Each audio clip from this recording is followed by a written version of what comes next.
Une journée ensoleillée, une belle vallée des Vosges du Nord et une petite brebis bien curieuse. La ferme des Embêchés est sortie des terres de Lapoutroie en 1978. L'aventure commence avec un troupeau de chèvres pour produire du fromage et petit à petit, les pâturages accueillent quelques brebis. La famille Schmidt se spécialise ainsi dans la viande d'agneau.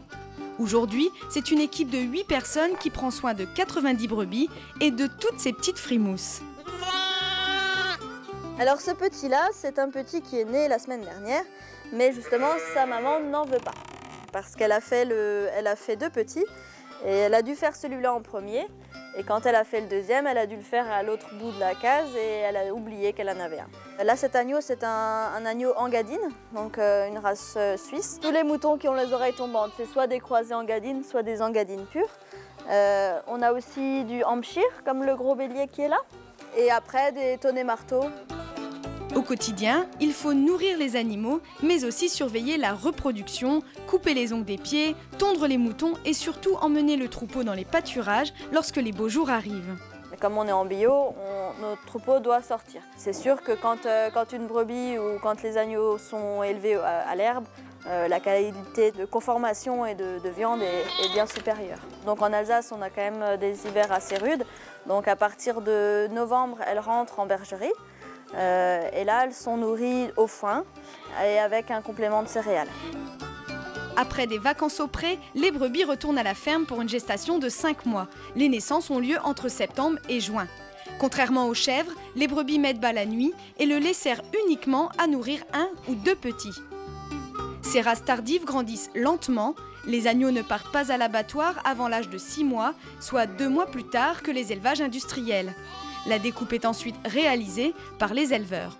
La transformation simple pour un agneau, c'est le gigot, c'est l'épaule, c'est les côtelettes, c'est la poitrine, la selle, et puis il y a bien sûr les abats. Je pense que c'est un petit peu partout pareil, les Alsaciens demandent beaucoup du gigot.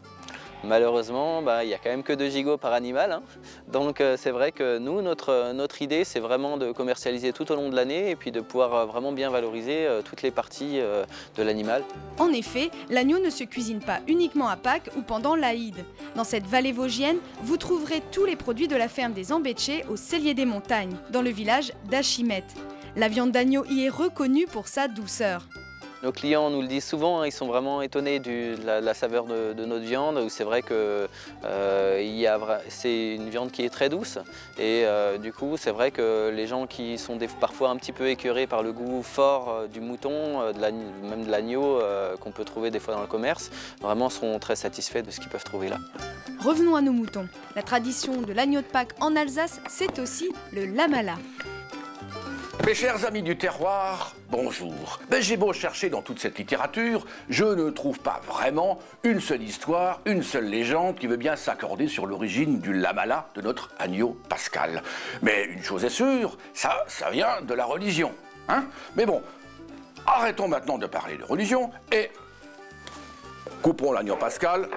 Jo, jetzt ist der Arsch weg.